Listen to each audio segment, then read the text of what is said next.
माताओं बहनों का, हमारे नौजवान भाइयों का, देवतुल्य चाचा दादा कि आप लोग इतनी चिलचिलाती धूप में नशा मुक्ति अभियान मानव सेवा संस्थान के इस कार्यक्रम को सफल बनाने के लिए यहाँ पर उपस्थित हुए।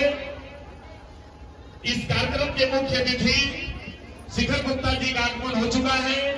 मानव सेवा संस्थान के प्रबंधक एवं जिला पंचायत सदस्य आदरणीय आलोक कुमार गुप्ता जी की बातों को आप लोग सुन रहे हैं। मानव सेवा संस्थान की कार्यशैली, मानव सेवा संस्थान की कार्य योजना भी दोहराइए।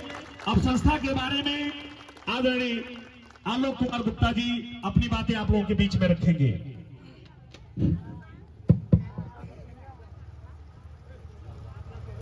आदेश दे तो बोलना चालू करें। दोस्त यहाँ पे दिखाई दे रहे हैं।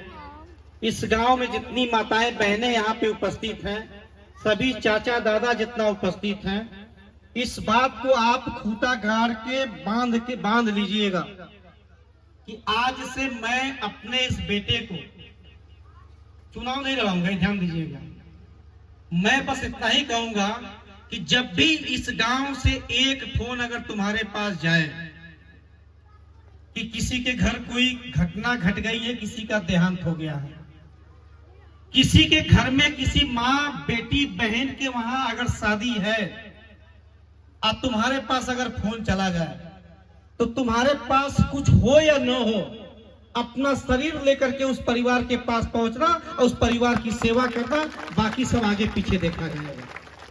तो ये बात से इस बेटे को मैंने आप लोगों को सुपुर्द किया, दान कर दे रहा हूं। जाइए, काली माता के सामने मैं कसम खा के कहता हूं, जाइए, मैंने अपने बेटे को आप सभी लोगों के सुख दुख में शामिल होने के लिए मैं दान कर रहा हूं। अब आप लोग को तय करना है कि बेटा समझना है कि भाई समझना है। प्यास लगेगा तो पानी पिलाएंगे कि नहीं पिलाएंगे, और भूख लगेगा तो खाना अपने हाथ से खिलाएंगे कि नहीं खिलाएंगे, ये आप लोगों पर तय करता हूं मैं।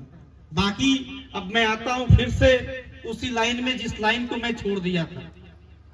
मैंने कहा कि ये मेरी मजबूरी थी, और ये मजबूरी हर परिवार में आती है जिसके परिवार में बेटियां होती हैं, जिसके परिवार में बेटे होते हैं। बेटे का शादी है तो तिलक चढ़ता है, बरच्छा होता है, टेंट कुर्सी मेज की जरूरत पड़ती है। हमारे टेंट वाले भैया के पास जाएंगे तो 13,000 का बिल बना देंगे। अब आप ये मत सोचिएगा कि कम कर दीजिएगा, भाई आपकी इच्छा होगी तो 200, 400, 500, 1000 कम ले लीजिएगा मुझसे। इसके बाद मेरी जरूरत होगी, आपकी जरूरत होगी, बेटी की शादी है, बारात आएगी, द्वार पे टेंट हाउस लगाना है, कुर्सी मेज रजाई गद्दा खटिया तकिया हेल टेल लंटेन तमाम चीजों की जरूरत पड़ती है, वो भी आपको बुक करना है। ये व्यवस्था आपके मानव सेवा संस्थान के सबसे कम समय में सबसे अधिक लाभ आपकी मानव सेवा संस्थान आपको देने का काम करती है।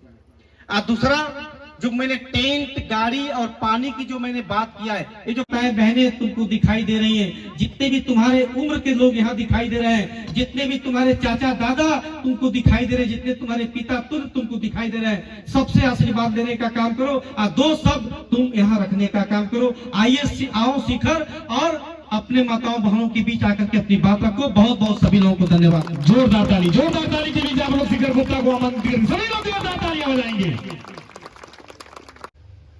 घुरापाली गांव में मानव शिक्षा सेवा संस्था के बैनर तले नशा मुक्ति अभियान का ये कार्यक्रम जो लगभग पिछले आधे 1 घंटे से चल रहा है। मैं जब रास्ते में था तो मुझे सूचना मिली कि आप कब तक आ रहे हैं, यहाँ सभी माताएं बहनें आपका इंतजार कर रही हैं।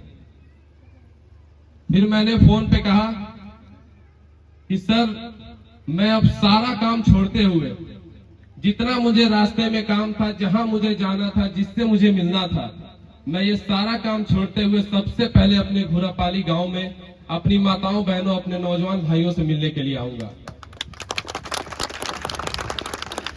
और जिस तरह से मेरे आने पे आप सभी लोग अपने स्थान पे खड़े होकर के एक जोरदार गड़गड़ाहट वाली ताली बजा करके मेरा स्वागत किया, इस चीज के लिए आपके चरणों में मेरा सादर प्रणाम।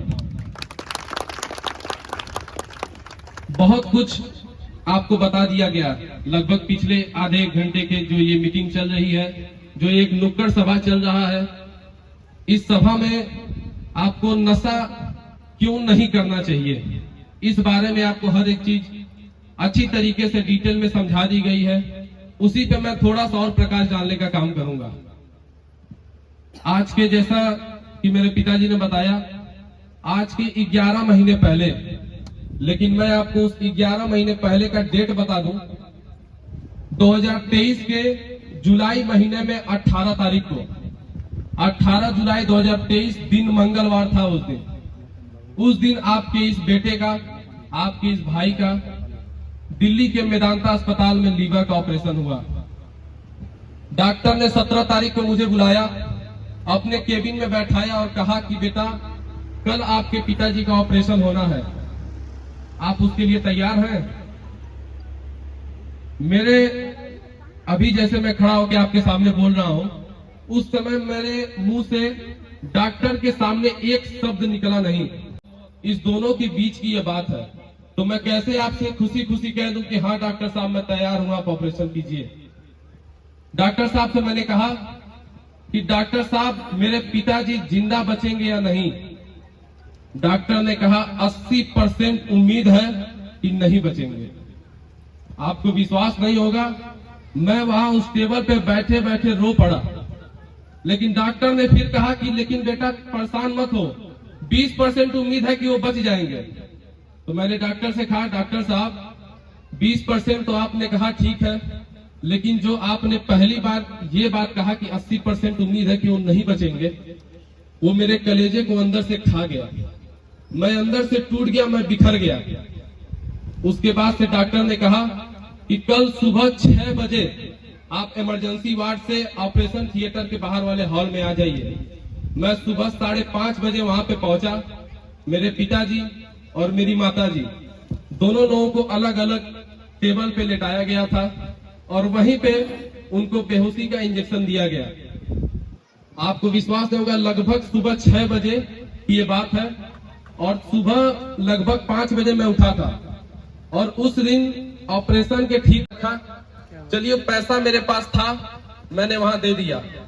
मेरे पास व्यवस्था थी, मैं यहाँ से 1000 किलोमीटर दूर दिल्ली अस्पताल में ले जाकर के अपने पिताजी को भर्ती कर दिया। लेकिन सिर्फ यही दोनों चीजों की वजह से सही नहीं हुए।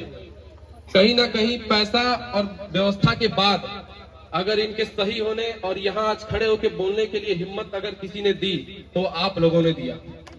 जितने भी मानव शिक्षा सेवा संस्था के कस्टमर से लेकर सदस्य, मुख्य एजेंट से हर एक जो व्यक्ति, जो परिवार इस मानव सेवा संस्था से जुड़ा है, उन सभी लोगों के आशीर्वाद, उन सभी लोगों की दुआओं ने आज इनको यहाँ वापस जिंदा लाया है। इस चीज के लिए भी मैं आप लोगों का जिंदगी भर के लिए कर्जदार हूँ। और जैसा कि अभी पिताजी ने बताया कि मैं तो सिर्फ सोचूंगा, मैं आप लोगों के एक फोन का इंतजार करूंगा। मेरा नंबर तीनों एजेंट लोगों के पास है, आप यहाँ ले सकते हैं। और भी जिसको नंबर चाहिए आप मुझसे आकर के लीजिए। मैं सिर्फ आपके एक फोन का इंतजार करूंगा कि कब मेरी माताएं, बहनें, मेरे भाई मुझे फोन करें और बोले कि भैया आप भूरापाली गांव में आइए। इस चीज के लिए मैं कोशिश करूंगा उस दिन आने का या फिर उसके अगले दिन आने का। जब भी मुझसे बन पड़ेगा मैं तुरंत आप लोगों के बीच में उपस्थित होने का काम करूंगा और जितना मुझसे हो सकेगा मैं आप लोगों के लिए हमेशा यहाँ आपके गांव में खड़े होने का काम करूंगा। इसी के साथ आप सभी लोगों का बहुत बहुत धन्यवाद, जो इतनी गर्मी में आप लोगों ने मेरी बात को सुना और समझा। बहुत बहुत धन्यवाद, नमस्कार। बहुत बहुत धन्यवाद बाबू शेखर गुप्ता जी। इन्होंने अपनी बातें, अपने ऊपर गुजरी हुई बातें काफी डिटेल में आप सभी लोगों को समझाई। बहुत बहुत आप सभी को बधाई देते हुए, जैसा कि बड़े भाई आदरणीय आलोक कुमार गुप्ता जी ने कहा, विषयों पे काम करता है। लगभग 16 विषय पे आपने बताया था, क्या आप उस पर एक प्रकाश डालेंगे? जी जरूर। मैं शेखर गुप्ता, समाज सेवी। जैसा कि आज के इस छोटे से नुक्कड़ सभा में मैंने एक लाइन बोली कि मानव शिक्षा सेवा संस्था आप सभी क्षेत्रवासियों को कई प्रकार की सुविधा देने का काम करती है।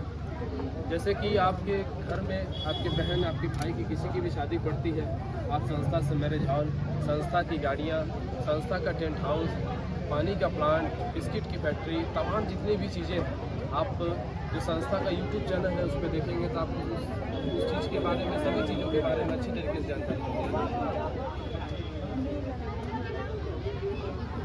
शेखर जी, हम पीछे बैठे थे तो जो आपकी पर्ची पड़ रही थी आज, तो बहुत सी महिलाएं थी, उस पर मोबाइल नंबर खुल गए, तो उस पर मोबाइल नंबर नहीं। तो क्या इस चैनल के माध्यम से मोबाइल नंबर बताने का, हेल्पलाइन नंबर बताने का प्रयास करेंगे ना? जी जरूर, क्यों नहीं। जितने भी क्षेत्रवासियों को मेरे नंबर की ज़रूरत है, मैं सभी लोगों को अपना नंबर बता दूं।